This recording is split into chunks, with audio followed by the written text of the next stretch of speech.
I spent my whole life giving love, time, money, myself, until one night, over a table filled with food I bought, I heard something that shattered me forever. This isn't just a story of humiliation, it's a story of awakening. If you've ever felt invisible in your own home, this story is for you. Make sure to subscribe and tell me in the comments where you're watching from. I want to know your story too.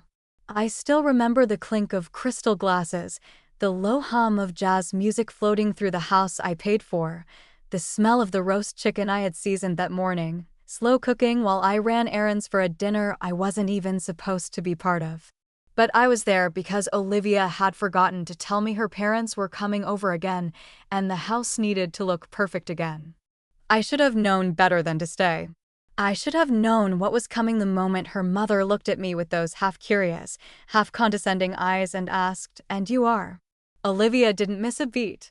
"Oh," she said, laughing like it was the funniest thing in the world, "that's Margaret, our unofficial maid. She keeps the house running." Everyone laughed, even my son. I just stood there, holding the empty wine bottle I had brought up from the basement. I smiled politely, as if I didn't feel the floor disappear beneath my feet, as if my heart wasn't crumbling piece by piece. I excused myself, set the bottle on the counter, and walked slowly to my bedroom. They kept laughing behind me. Not one of them, not my own son, bothered to correct her, to say, "That's my mother," to say anything. That night, I didn't sleep. I sat on the edge of my bed, staring at the door I'd painted myself years ago when we first moved in. I remembered the day I signed those mortgage papers, my name, my credit, my down payment. Ethan had just graduated college. Olivia wasn't even in the picture yet. They had nothing. I gave them everything, and now I was the maid. The next morning, I made coffee like I always did. I fed the cat Olivia pretended to like, and when she came downstairs in her yoga outfit, too busy on her phone to even say good morning, I stood there and waited. She looked up eventually. I handed her the keys, all of them, the front door, the back, the garage, the mailbox. "What's this?" she asked, her manicured brow furrowed. I smiled. "Good luck paying the mortgage now." She blinked. "What?" I walked past her down the hall, past the photos I had framed, the furniture I had chosen, the walls I had painted. I didn't take anything, just my purse and the coat I'd worn when I brought Ethan home from the hospital. I didn't even say goodbye. I heard Ethan calling my name as I opened the door. I didn't stop. He ran after me, barefoot in the driveway, but I kept walking. I didn't slam the door of the car. I closed it gently, calmly, because something inside me had snapped. But not in the way you think. It wasn't rage, it wasn't grief. It was clarity, and that was the most terrifying thing of all, because clarity is quiet. It doesn't scream, doesn't beg, it just knows. And I knew for the first time in my life that I was done. I didn't know exactly where I was going, but I knew where I wasn't staying.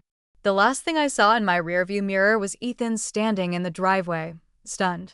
He had no idea how much he'd just lost, and neither did I yet. They say you don't realize you were drowning until you finally breathe.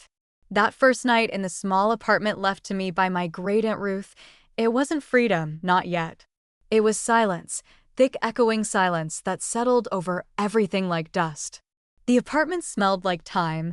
Old floorboards, yellowed wallpaper, a heater that groaned like it had seen better decades. I dropped my bag on the kitchen table and stood there, unsure if I was supposed to cry or laugh. I did neither. I just stood staring at the chip tiles, remembering the home I had just walked away from. But it wasn't a home anymore, not for me. Over the next few days, I moved like a ghost. I slept on the couch because the bed frame in the bedroom was broken. I ate peanut butter sandwiches and microwaved soup. I didn't call anyone, not because I had no one, but because no one had called me. Ethan didn't text, didn't email, not a single word. I suppose Olivia had told him not to, or maybe worse, maybe he just didn't care. I kept thinking about that dinner, about the way they laughed, about the way he laughed. I raised that boy alone after my ex-husband left. I gave up my career, my plans myself. I cleaned motel rooms at night and stocked groceries at dawn just to keep a roof over our heads. And when my parents passed and left me that insurance money, I used it all to buy a house, a home. I never asked for rent, never made him pay a dime, and somehow in Olivia's version of the world, I had become the help. I started writing at night in old spiral notebooks, the kind I used to buy for Ethan in middle school. I filled page after page, not for anyone to read, just for me. I wrote things I had never said out loud, about how I used to stand in the kitchen and wait for him to say thank you, about how I'd cry in the garage when they'd go out to dinner and not invite me, about how I pretended to be asleep so I wouldn't hear them mocking my TV shows in the living room I paid for. And then one day, while looking for a light bulb in the upstairs storage closet, I found the old metal trunk Ruth used to keep under her sewing machine. Heavy, rusted, I pried it open expecting thread and buttons. Instead, I found envelopes, dozens of them, and one in particular that changed everything. It was addressed to me in Ruth's familiar handwriting, dated nearly 3 decades ago. If you're reading this, it means you've come back, and I'm sorry you had to. My heart pounded as I unfolded the pages. They were yellowed, fragile. Inside were copies of hospital forms, notes, and a single photograph of a newborn wrapped in a hospital blanket. Not Ethan. There was a name. Michael Jameson. I read the letter 3 times before it made any sense. Ruth had been. A nurse at the hospital where Ethan was born said she always had doubts. She'd seen something odd in the nursery the night I gave birth. A last-minute room switch, a confusion with the tags. But by the time she raised the issue, it was too late. The babies had already gone home. She never told me. She said she was afraid and hoped she was wrong. But then, years later, she found a document buried in her files, a quiet settlement from the hospital to another family. And that's when she knew Ethan wasn't my son. My hands trembled. I thought I might pass out. I stared at the photo, at the name Michael Jameson. My mind refused to process it because if this was true, who was Ethan? Who was I to him? And then something strange happened. I didn't feel grief. I didn't feel rage. I felt free. Not because I didn't love Ethan, but because suddenly all those years of pain, of feeling like a stranger in my own life, made sense. Maybe that coldness I always felt from him, maybe it wasn't imagined. Maybe he always felt like a stranger, and maybe I wasn't crazy after all. I spent the rest of the night reading every paper in that trunk. Ruth had kept it all. DNA reports, affidavits, a small article about the Jameson family, successful, educated, local, and still living in the same town. My real son had been here all along, growing up just a few miles away. I folded the letters back, carefully placed them in a new envelope, and put them in my nightstand drawer. Then I looked at myself in the mirror for a long, long time. I didn't recognize the woman looking back at me, but for the first time in a long time, I wasn't ashamed of her. She was broken, yes, but she was waking up, and the world had no idea what that meant yet. There's a kind of silence that doesn't feel peaceful. It feels punishing. That was the kind of silence I lived in for weeks after reading Aunt Ruth's letter. I didn't know what to do with the information. I carried it inside me like a live wire, dangerous to touch, impossible to ignore. I didn't reach out to Ethan. I didn't go looking for Michael. I just existed. Each day I woke up, made a single cup of coffee, stared out the dusty kitchen window, and tried to understand who I was now. The Margaret who raised Ethan wasn't the same woman who read those letters. That Margaret was a mother, a wife, once a caregiver, a giver of everything. But who was I without that identity? One evening, the heater went out in the apartment. I lit a candle and bundled myself in blankets, curling up on the couch with the hospital files in my lap. I must have read them 100 times, every line, every signature, every timestamp. It all checked out. It was real. My real son, Michael Jameson, was born on the same night as Ethan, in the same wing, in a hospital that would later settle quietly with another family, hoping the truth would never surface. Ruth had made copies of everything before she passed. She left me the pieces of a truth that had been stolen from me. I felt grief, but not for Ethan. I grieved the time, the moments I could have had with Michael, the birthday parties, the first days of school, the scraped knees and science projects. All those things I thought I was doing for my child were meant for someone else. And yet somehow I didn't feel hatred toward Ethan. My love for him hadn't been biological, it had been unconditional, or so I thought. But when someone you raise doesn't defend you, doesn't even see you, it forces you to reevaluate everything. It was a Tuesday afternoon when I finally pulled myself together. I had been hiding too long. I wasn't ready to confront Ethan, not yet, but I could start somewhere quiet. I walked into town and stood across the street from the little bookstore near Main and Elm, Jameson's Books. It was painted in deep green with hand-lettered signs on the windows. I'd passed it dozens of times before and never noticed it. He was there, Michael. I didn't need to ask. He looked about 30, maybe a little older, clean-cut, wearing reading glasses. He was helping a young woman find a poetry book. His voice was soft, patient. His posture was gentle but sure of itself. I stood across the street, heart pounding, eyes fixed on the sun I never knew I had, and I cried right there on the sidewalk. Not sobbing, not loudly, just quiet, unstoppable tears that rolled down my cheeks and into the collar of my coat. I didn't go in, not that day. I just watched. And then I did it again the next day and the next. It became a ritual. I'd walk the block, sit on the bench near the corner, pretend to check my phone or drink coffee from a paper cup, and I'd watch Michael living the life I was never part of. It wasn't stalking, it was mourning, but also preparation, because slowly I was starting to put the pieces together. While I sat outside that bookstore, I started noticing things: the schedule of deliveries, the names of customers, the rhythm of the store. I was observing, yes, but not just him, them. Ethan and Olivia. I started tracking them too, subtly. I knew their patterns from memory. Olivia always posted on social media, tagging her favorite brunch spots, yoga studios, and wine tastings. It wasn't hard to follow the trail, and what I saw made me nauseous. They weren't struggling, they were pretending. Olivia's business, some lifestyle coaching brand, was mostly smoke and mirrors, rented office space, paid followers, credit cards maxed out to maintain appearances. And Ethan, he had quit his job 6 months ago. Olivia called it manifesting a new chapter. I called it delusion.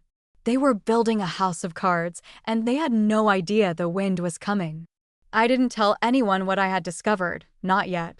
Instead, I started keeping a second journal, not like the first filled with emotions and heartbreak. This one was strategic: dates, names, business filings, public records. I wasn't just grieving anymore. I was planning. They thought I was gone, invisible, irrelevant, but I was more present than I had ever been, and I was about to remind them exactly who I was. The first time I saw Michael up close, I couldn't speak. It was a rainy Thursday. The bookstore was nearly empty, and he was restocking the biography section, humming under his breath. I had lingered outside too long, and when he turned and looked through the front window, our eyes met. He gave a polite, welcoming smile. Nothing more, just the kind of kindness you offer a stranger, and that's what I was to him, a stranger. My heart clenched. I turned away quickly, pretending to check my phone, but my hands were shaking too hard to fake it convincingly. I walked fast, ducking around the corner, barely making it to the car before the tears came. How do you tell someone that their entire life started with a mistake? How do you look a grown man in the eye and say, "You're not who you think you are, and neither am I"? I went home and pulled out Ruth's letter again, reading it 3 more times. She hadn't just discovered the truth, she had investigated it. The name Michael Jameson wasn't a guess, it was confirmed. She had found the settlement papers the hospital never told me about because I was never meant to know. The Jamesons must have known something, maybe not the full truth, but enough to accept a quiet payout. But I wasn't here for revenge against them. I wasn't even sure what I was here for. I just wanted to know him, to see if the ache in my chest could be filled by the reality of who he was. So I went back. I started small. I bought a book. Michael rang it up himself. Good choice, he said with a smile. Hard to find these days. His voice was warm, familiar in a way that made my throat tighten. He handed me the bag, his fingers brushing mine for a second. I nodded. You own this place? I asked. Sort of, he said. My parents helped me get started. They're retired now, so I keep busy here. Of course they helped. Of course he had support, not like Ethan, who'd had nothing but my blood, sweat, and sacrifice, and who had turned around and offered me up as a joke. Michael had parents, but not me. And Ethan had me but never wanted what I gave. The universe had scrambled the puzzle and left us all bleeding over the wrong pieces. I started visiting the bookstore every few days. Casual. Sometimes I bought a novel. Sometimes I just browsed. Michael began to recognize me. He'd say, back again with that easy smile. We made small talk, weather, books, local events. I never told him my name, not yet. It wasn't time. Meanwhile, back in the shadows of my old life, things were shifting. Ethan sent me one message, a text that said, "Mom, are you okay?" Nothing more. After 3 weeks of silence, that's what I got. I didn't reply. I had nothing left to say. But I started looking deeper into their world. I pulled up the deed to the house. It was still in my name. Olivia had tried to refinance without my permission, denied. She couldn't afford the mortgage. Ethan had no income. I could have evicted them on the spot, but that would have been too easy. No, I needed them to feel the slow unraveling, the fear, the realization that the foundation they stood on wasn't just fragile, it belonged to someone else. Every night, I wrote in my new journal. It was meticulous. Every receipt, every conversation, every time Michael mentioned a hobby, a favorite author, a childhood memory, I wrote it down. Not to use against him, but to understand the son I never got to raise. In between the lines, I began to see the truth more clearly than I ever had before. Ethan didn't treat me poorly because he was switched at birth. He treated me poorly because he chose to. Because Olivia gave him permission to. Because somewhere along the line, he stopped seeing me as someone to respect and started seeing me as someone to dismiss. But Michael, he didn't know me at all, and yet he treated me with more kindness in 5 minutes than Ethan had in 5 years. I wasn't ready to tell him. Not yet, but I was close. When the time came, I wouldn't just tell him who I was. I would tell him everything about the hospital, about the switch, about the life that was stolen from us both. But first, I had to finish watching the collapse of the life I had already left behind. Because once the final piece fell, I wouldn't be looking back. I never planned to become a shadow in my own story, but sometimes the only way to see people clearly is to step out of the light. After that day in the bookstore, things shifted inside me not suddenly, but like a slow sunrise creeping across a frozen field, quiet and inescapable. I didn't rush anything. I wasn't just trying to reconnect with a son I never knew. I was trying to reclaim myself. I began walking a little taller, speaking a little stronger. I bought a second-hand laptop and began typing my notes into files, evidence, timelines, names. This wasn't a diary anymore. It was strategy survival. And one thing became crystal clear. Ethan and Olivia's world was held together by duct tape and lies. The house they lived in, my house, was still under my name. Olivia's lifestyle, Olivia Sens, was a fabricated empire. Fake clients, fake testimonials. She'd built a brand on buzzwords and filters, selling personal growth advice while driving a leased luxury car she couldn't afford. I found the LLC paperwork online. I checked tax records. I looked up business reviews. Every post she made was curated. Every event they attended was a photo op. And behind it all was debt, so much debt. Maxed out cards, a defaulted private loan, Ethan's student debt still unpaid. They were suffocating under a mountain of bills, but too proud to say a word or maybe too arrogant. That's when I knew if I pulled just one string, everything would fall. But I didn't, not yet, because I had one more step to take. First, Michael. I still visited the bookstore, and he still didn't know who I was. But each interaction chipped away at the fear. We talked about books, about life, about small things, TV shows, good coffee, city noise. Once, we sat at the tiny cafe next door, and he told me about how he almost became a teacher, but his love for books pulled him into business. "You remind me of someone," he said once, sipping his tea, "someone I can't place." I smiled. "Maybe a librarian." He laughed, "Maybe." That moment stayed with me for days. I didn't just like him, I recognized him, not just by the file I had read or the photo Ruth left me, but in the way he treated people, in the way he listened, the quiet strength in him. It felt like mine. It was in his posture, his calm, his presence. I started dreaming about a different life, one where I'd raised him, one where we baked cookies in the kitchen, where I took him to soccer games and cheered from the sidelines. I could picture it so vividly it made my chest ache, but I couldn't go back, so I planned for what was next. The first thing I did was call a lawyer, not for revenge, but for justice. I wanted the house sold. I had every legal right to it. I made the down payment, paid every bill, and never signed it over. Ethan had always said, "We'll put it in your name later." No rush. Of course, there was no rush for him. I was paying everything. Now I wanted my name back, my rights, my home. If not physically, then legally. I met with an attorney downtown, a woman about my age, sharp and direct. She listened without judgment when I told her what happened. She nodded slowly and said, "We'll file the motion this week." I signed the papers with a steady hand. That evening, I walked past the house. The porch light was on. Olivia was sitting on the swing, scrolling on her phone, a glass of wine in hand. Inside, Ethan was on the couch playing video games. Their lives were running on autopilot, no idea that the ground beneath them was already shifting. It wasn't about punishing them, it was about restoring balance. And when the house sold, they would feel what I had felt for years, powerless. And maybe, just maybe, they'd understand what it meant to be discarded. I didn't slam doors, I didn't scream. I just watched, waited, and walked away. The first domino had fallen, and none of them even knew it yet. I've always believed that silence is stronger than noise, that true strength isn't in how loud you fight, but in how deeply you know you're right.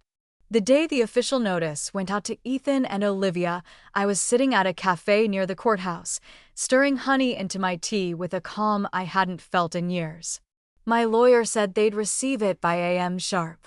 My phone buzzed. Ethan. I stared at the screen until it stopped ringing. Then I turned it over and let the silence speak for me. It wasn't that I didn't want to hear his voice, I just wasn't ready to hear him lie. Later that afternoon, I checked my email and saw his message.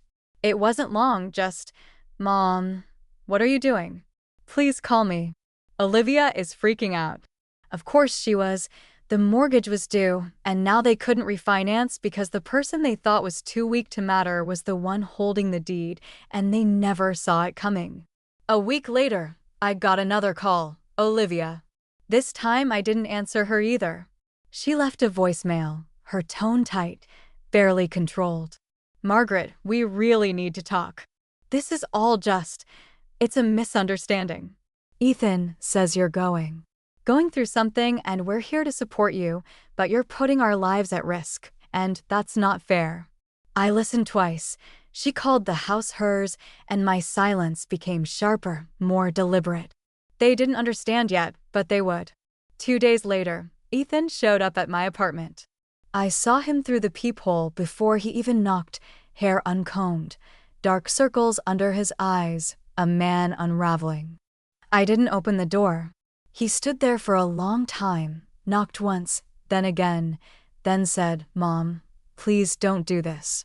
I stood on the other side, my hand on the knob, but I didn't turn it. I let him sit in the discomfort of being unheard, just like I had for years. The following week, my lawyer finalized the paperwork to list the house. I would get the full profit, Every cent. Legally, ethically, emotionally, all of it was mine. Olivia tried to fight it. She claimed contribution of value. My lawyer smiled and said, "Let's see her prove it in court." She couldn't because she never invested in anything but appearances, and now those were crumbling one filter at a time. Word got out. Olivia's parents stopped commenting on her social media posts. Clients began backing out. She made a video trying to explain the unfairness of generational property law. People saw through it, and I didn't post a thing. I just kept showing up at Michael's bookstore. We had coffee again, talked about an old novel we both loved. He recommended a memoir to me. "It's about grief," he said, "but also forgiveness." I nodded, swallowing the lump in my throat. "I think you'd like it," he added. Maybe I would, but not yet. I wasn't done grieving or forgiving. At home, I began boxing up old photos, pictures of Ethan as a baby, school portraits, birthday parties where I did all the work and none of the credit. I didn't throw them out, but I put them away because the woman who had spent her life giving everything was gone, and the woman who took her place wasn't angry. She was awake.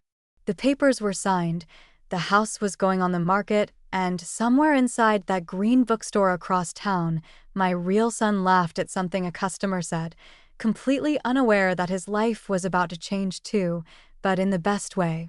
Because not all losses are tragedies, some of them are beginnings in disguise. I always thought masks were something people wore at costume parties, but Olivia wore hers like a second skin, flawless, smiling, unshakable, the kind of woman who always knew how to pose for a photo, how to angle her voice just right in public. But the thing about masks is, eventually they crack, and I was about to shatter hers completely. The idea came to me one morning while browsing the local business directory. I had already gathered enough personal dirt, credit problems, fraudulent Instagram partnerships, late mortgage payments, but I wanted more than rumors. I wanted facts, something concrete, something they couldn't spin. So I hired a local business consultant, a man named Darren, quiet, professional, discreet. I told him I did a full audit of a business. Nothing illegal, just a private deep dive into its structure. I gave him Olivia's company name, Olivia Ascends LLC. He got to work, and a week later, he delivered everything in a neat folder. What he found, even I wasn't prepared for. Olivia's entire business model was a lie. No tax filings for the last 2 quarters. Several invoices forged to look like they came from real clients, but the clients didn't exist. Photo shoots staged at rented properties she claimed were home makeovers. Her so-called partnerships were just affiliate links with inflated metrics. She wasn't just pretending to be successful, she was deceiving everyone. I asked Darren, would this hold up under scrutiny? He looked at me and said, "If this goes public, she's finished financially and professionally." And that's when I made a decision. I printed everything, then I found the address of Olivia's parents, the same people who once laughed in my home, clinking wine glasses while their daughter humiliated me in my own kitchen. I mailed them the file anonymously, no letter, no signature, just a simple note on top that read, "Everything you think you know is a performance." 2 days later, the first cracks appeared. Olivia's Instagram went quiet, no stories, no curated morning routines. Her newest post, an inspirational quote about being misunderstood, was flooded with strange comments. Then, like dominoes, her world began to collapse. Her website went offline for maintenance. Her last planned workshop was canceled due to unforeseen circumstances. And then I heard the cherry on top from an old neighbor who still followed her. Olivia's mother was seen leaving her house in a rage, shouting on the phone, face red, purse swinging wildly. Whatever happened behind those closed doors, it wasn't filtered, and it wasn't pretty. Ethan called me again that night. I didn't answer. He left another voicemail. "Mom, I don't know what's happening.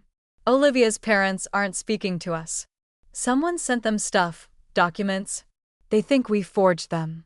Did you? Did you do this?" I didn't reply.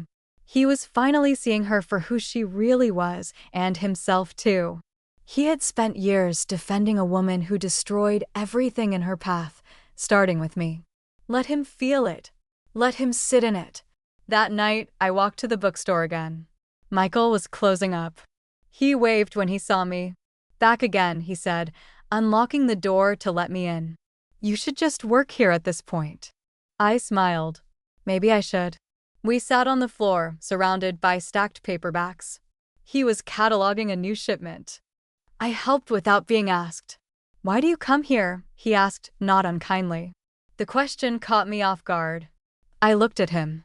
Really? I looked at him. He had my eyes. I hadn't noticed before. I like the way it feels in here, I said, like nothing's pretending to be something it's not. He tilted his head, considering me. Me too. We worked in silence after that. No small talk, no more questions, but in that quiet, something settled between us. Not truth. A thread connecting us, and for the first time, I didn't feel like a ghost in someone else's life.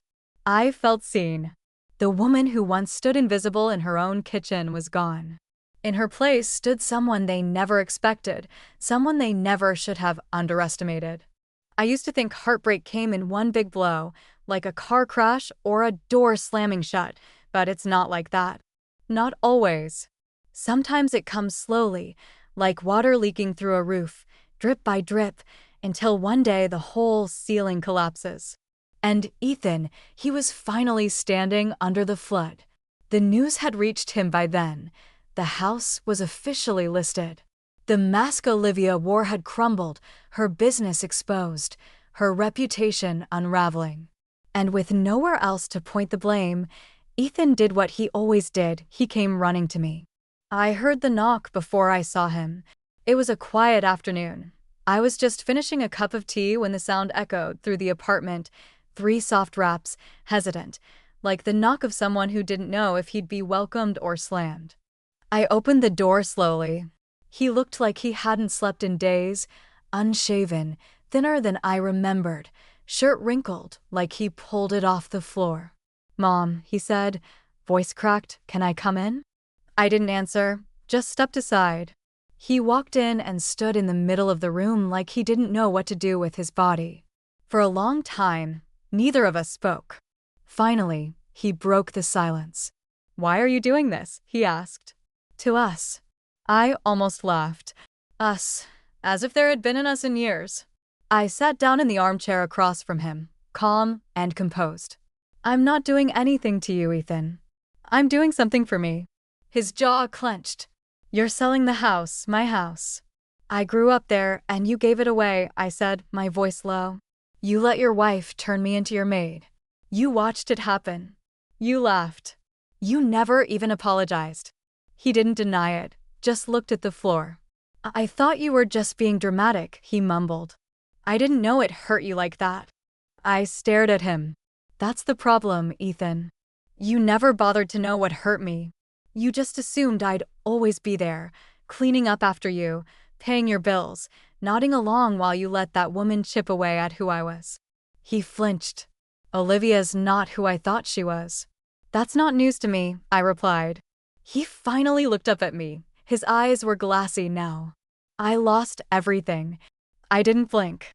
"No, you gave it away." Silence stretched between us. "I miss you," he whispered. I sat up straighter. "I raised you," I said. "Fed you, clothed you, sacrificed for you, and you let me be humiliated in the house I bought." His lip trembled. "I thought she was helping me. I thought we were building something." "You built a lie," I said, "and now it's falling apart." He stood, then paced the room. "So that's it? You just walk away?" I got up, walked over to the drawer by the kitchen, and pulled out the envelope Ruth left me. I held it in my hands. "I'm going to tell you something now," I said, "and I need you to listen." "Really listen." Then he nodded, confused. I handed him the envelope. "These are your birth records. Read them." He sat, opened it slowly, his brow furrowed, then fell. He read the letter, the hospital files, the DNA test Ruth had quietly ordered after all those years. He looked up at me, eyes wide. "This can't be real." "It is. You're saying I'm not your son." I'm saying you weren't born to me, but I raised you as if you were. I gave you every piece of me, even when you didn't want it. He went pale. So who? Who's your real son? I didn't answer. He sat there, shell-shocked, mouth open, pages trembling in his hands. I don't know who I am anymore, he whispered. Now you know how I felt, I said. For years. He didn't cry, not really, but something in him broke, and I saw it happen. Not with anger, not with satisfaction, just peace, because I finally said what needed to be said. I walked him to the door. He turned, eyes pleading. Can we fix this? I met his gaze. I don't know, I said, but it's not my job to try anymore. And I closed the door gently behind him, not with spite, but with finality, because for the first time in my life, I wasn't the one holding it open. It took me 3 days to decide how I was going to do it. I practiced the conversation in front of the mirror, in my car, even in line at the grocery store with my hand clutched around a basket of oranges, whispering lines I could barely finish. I'm your mother. There was a mistake. You've lived a life that wasn't meant to be yours, and so have I. But nothing sounded right, because how do you drop a truth like that into someone's life and expect them to survive the impact? Still, I had to try. Michael was in the bookstore, like always. The light inside fell through the windows in golden beams, softening the shelves and scattering shadows across the hardwood floor. It felt like a sacred space, a place where truth belonged. When he looked up and smiled, I almost turned around and walked away, but I didn't. Hey, he said. You came at the right time. We just got a new batch of rare poetry editions. I swallowed the lump in my throat. Actually, I said, I came to talk. He studied me for a second, sensing something in my voice. Sure, come on back. He led me through a side door to a tiny break room, a kettle on the counter, a mismatched couch, a chipped table. Real life, no filters. We sat. I've been coming here for a reason, I started, twisting my hands together. I figured, he said softly, you have. You're not exactly here for the books. I gave a small, sad laugh. No, I'm not. Then I took out the envelope, Ruth's letter, the birth records, the DNA proof, and set it on the table between us. What's this? He asked, cautious. Something that's going to change everything. He looked at me, waiting. 30-some years ago, I said, my voice breaking, there was a mistake at the hospital. 2 babies switched at birth. His eyebrows drew in, confusion blooming across his face. My son, I said, was given to another family. He went very still, and theirs was given to me.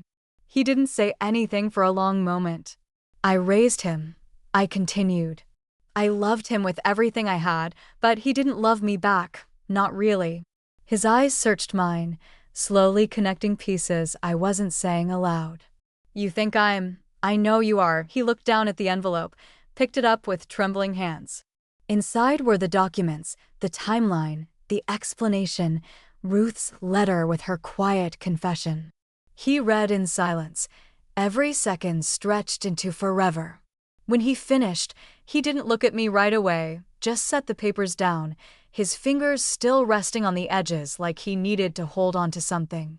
This is a lot, he finally said. I know. And you're Margaret? Yes. He looked up, his eyes glassy. I don't feel anything, not yet. You don't have to, I said. I'm not here to ask for a place in your life. I wanted you to know. I needed you to know. He nodded slowly. Why now? Because I couldn't live with the silence anymore. Because the truth deserved to breathe. He leaned back, exhaling hard. I have parents. They raised me well. I know I love them. I would never ask you not to. We sat in that tiny room, surrounded by books and the scent of old paper and peppermint tea, and I felt something I hadn't in years, relief. Not joy, not closure, but the freedom of no longer carrying something so heavy alone. He stood after a while, pacing slowly. I don't know what to do with this, he said honestly. I don't either, but I don't hate you. Tears filled my eyes. That's more than I expected. He turned to face me again. You didn't have to come, but you did. I didn't know how not to, I said.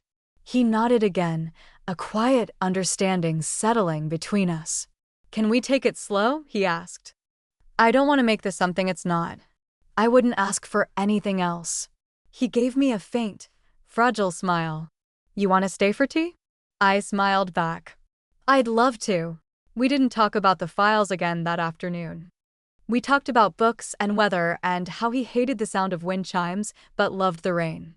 And though the past still sat between us, unopened and raw, we had started something, not a relationship, not yet, but maybe just a beginning.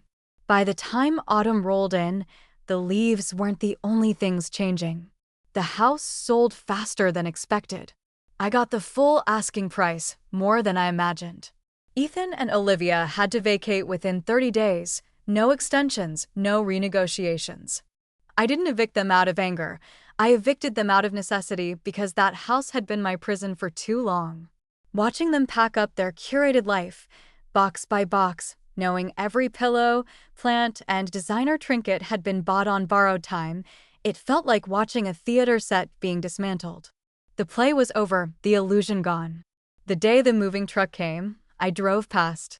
I didn't stop. I just watched from a distance as Olivia barked orders at the movers, her sunglasses hiding whatever remained of her pride. Ethan stood on the lawn, phone pressed to his ear, pacing in circles. I wonder if he ever thought he'd see this day. I wonder if he knew I would be the one to bring it. It wasn't dramatic. There were no screaming matches, no scandals on the local news, but it was complete. Olivia's parents pulled their financial support. Her business lost every major sponsorship. Her brand, once pristine, was now whispered about in corners of town. The woman who had laughed at me in my own kitchen now couldn't afford her overpriced skincare line or daily matcha. Ethan tried to get a job, any job, but with no degree, no references, and no recent experience. Doors didn't open. He moved into a small apartment on the outskirts of town. I heard this from the lawyer. I didn't ask, but I also didn't celebrate because this wasn't about revenge. It was about truth, about consequences. Meanwhile, my life quietly, steadily was becoming something new. Michael and I continued meeting, always casually, coffee, book discussions, shared articles, and little comments about life. He asked about my writing once, and I told him I'd started working on a memoir, that I had a story to tell even if I never published it. He said, "You should. Stories like that matter." He still didn't call me mom, and I didn't expect him to. That wasn't the point. We were building something not out of obligation but out of choice, and that made all the difference. One afternoon, we walked through the farmer's market together. He picked up a jar of apple butter and laughed. "My mom used to make this every fall." Something about the way he said, "my mom," it didn't sting. It felt okay, natural, right? Because he had a mom, and I had a son who didn't see me until it was too late. Some nights, I sat alone with my tea, wondering if Ethan was sleeping on a mattress or a floor, if Olivia still wore her silk robes, if they looked at each other now and saw all the things they'd ignored before. I didn't miss them. I missed the idea of what we were supposed to be. But grief like that, it's a shadow. It fades little by little. And pride that grows, especially when you learn to love yourself more than you loved their approval. I walked through my old neighborhood one last time before the sale closed, not to haunt it, just to say goodbye. I passed the school Ethan used to attend, the park where I pushed him on swings, the grocery store where I'd count coupons to afford his favorite cereal, and I let it all go because I had given everything I had to a family that never gave back. And now I was giving to someone who might never call me mom, but still looked at me with kindness, with curiosity, with respect. Sometimes you don't need redemption, you just need peace, and I was finally starting to feel it. It was early November when I got the text from Ethan, just one line, "Can we meet just once?" I stared at it for a long time. It had been weeks since I'd last seen him, weeks of silence, of distance that felt heavier than any argument we could have had. But something about the tone, it wasn't angry or desperate or accusing, it sounded like surrender. We met at a small park on the edge of town, the kind with rusted benches and a trail that looped around. A dried-up pond. I picked the spot because it was neutral. No memories, no ghosts. He was already there when I arrived, sitting on a bench with his hands clasped between his knees. He looked up, and for a moment, he reminded me of the boy he used to be, awkward, unsure, waiting for direction. I sat down beside him, careful not to sit too close. He cleared his throat. "I'm not here to ask for anything," he said. I nodded, saying nothing. I wanted to understand. I reached into my bag and pulled out the manila envelope. Again, the one with Ruth's letter, the documents, the DNA results. I handed it to him without a word. He didn't open it. He just held it in his lap like he'd already read it 1,000 times. "I did a test of my own," he said after you told me. "Same result." I nodded again. "I spent weeks trying to figure out what to do with it," he continued, "and I kept thinking, if I wasn't your son, then what was I?" I looked at him, then really looked, and I said softly, "You were my child, but I treated you like." "I know how you treated me," he winced. "I'm not asking for forgiveness," he said quickly. "I don't deserve it." "You don't," I said plainly, "but that doesn't mean I hate you." He turned toward me, eyes wet. "Then what does it mean?" "It means I finally love myself more than I love the idea of you." The silence that followed was thick with meaning. He bowed his head. "I thought I was protecting Olivia, standing by her, but I was just hiding behind her, wasn't I? You let her rewrite the story, and you handed her the pen." He nodded slowly. "I wish I could undo it. You can't." We sat like that for a while, two people who had shared a life built on a lie, unraveling it in the cold November air. Then he said something I didn't expect. "I hope he's good to you." I looked at him, startled. "Michael," he clarified, "your son." A breath caught in my throat. "He's kind," I said. "Gentle." He smiled faintly. "I guess some of that came from you." Then we both laughed, tired, soft, not joyful but not bitter either. "I don't want to be in your life if it hurts you," he said finally, "but if there's ever a place for me, just a corner of it." He didn't finish the sentence. He didn't need to. I stood and looked out at the pond, leaves scattered like ashes across the surface.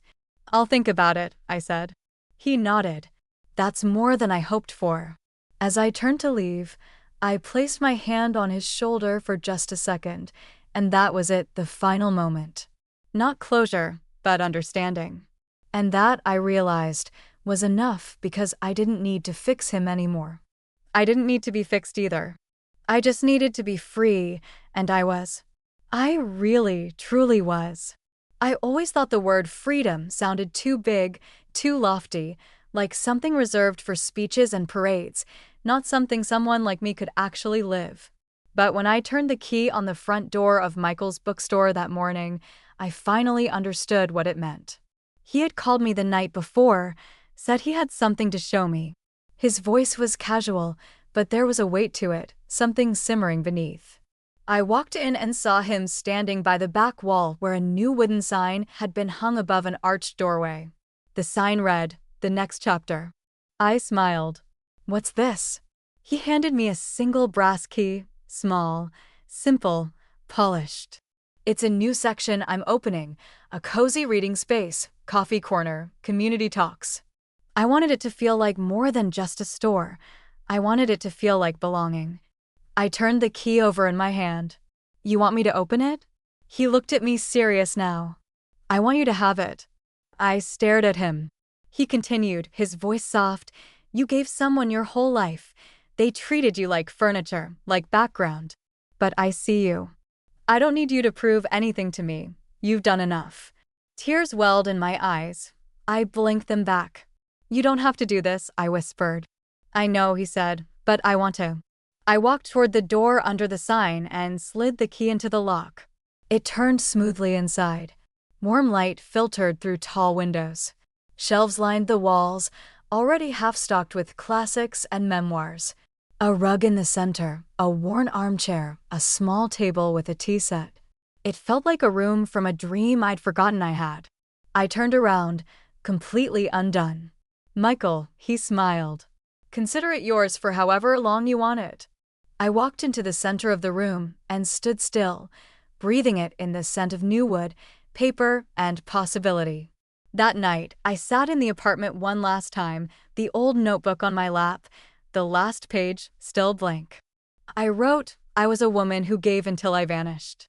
Then I became the woman who took it all back, not with rage, not with fire, but with silence, with truth, and with the kind of strength they never saw coming.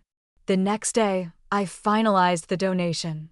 A portion of the house sale went straight to a foundation that supports women starting over, those dismissed, discarded, underestimated, just like I was. They called to thank me, but I didn't need thanks because every time I stepped into that bookstore, into the next chapter, I remembered who I was now.